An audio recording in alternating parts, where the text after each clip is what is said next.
natural gas. I just yesterday met with Mark Fields at Ford. I believe that within the decade, maybe this is it's a swag, but having those Washington ties, I'm allowed to make all the swags I want.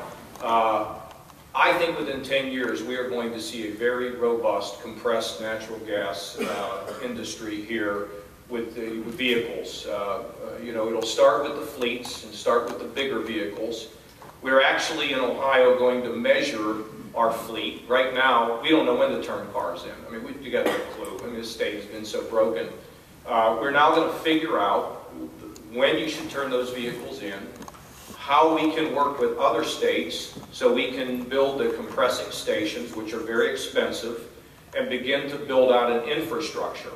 And one of the things I said to Ford was, you know, we need to have you kind of making a presence here. And they said, well, we just had a major conference with our dealers in Pittsburgh. And I said, well, never heard of that. Where's Pittsburgh? You know? And they got the message. You know, I might be from Pittsburgh, but that's another country as far as I'm concerned. We need to do things in our state.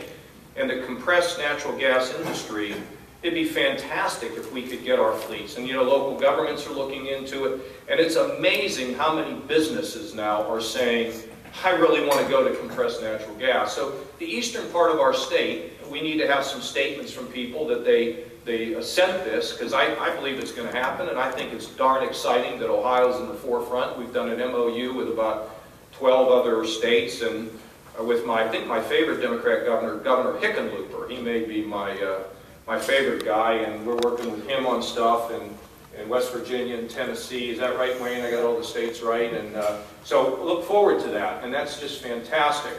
At the same time, you know, we believe that natural gas can be so significant to our industries. Tim Timkins here, he's taken advantage of it. American Electric Power is taking advantage of it. You know, these gas-fired plants are a wave of the future. And it will help our environment. It will clean our environment. And it's something that we are going to embrace as aggressively as we can. But we also believe in alternative energy.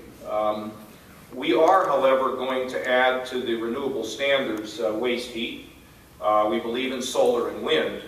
But I want to also say that, and we believe in cogeneration, which is not part of this. You know, all those who are in alternative energy, the renewable standards, believe in a cleaner environment. And that's just fantastic. But don't lobby for your own industry to keep other industries out that result in a cleaner environment. And that happens. So if I'm in the wind or the solar energy industry, I'm not so excited about waste heat or cogeneration because I get a nice big fat subsidy. Okay? I mean, that's just not the way it ought to be, because our goal ought to be a cleaner environment. And whatever moves us to a cleaner environment ought to be part of it. And I'm a little disappointed when people lobby and totally in self-interest. And but we're going to get waste heat put in there. I'm a believer that we will have major breakthroughs in fuel cells. I believe we'll have major breakthroughs in more efficient solar systems. It's disappointing so much of it is in China today being subsidized, but we believe in that. And you know, wind. And I'm in favor of putting one of these big windmills right outside my office. It'll be powered by me. But we believe in that. And I'll tell you why it's important. And the electric vehicles and everything else. I've been in the smart car, or Think Car, a Norway product. When we figure batteries out, I mean, it's going to work. And why is it great? Helps us to build a better environment. And we're for that. I'm for that. I think it's really important to us. We also believe strongly in efficiency.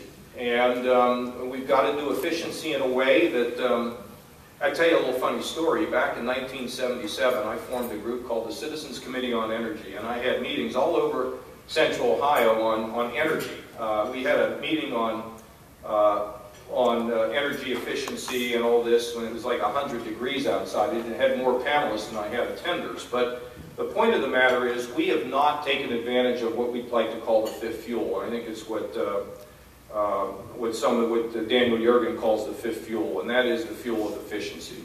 And Cal is in an industry now where they are pushing for greater efficiency, pushing for greener solutions. But again, let's not get ahead of ourselves, where we become extreme in this, where we're just, you know, we're destroying practical solutions to our problems here.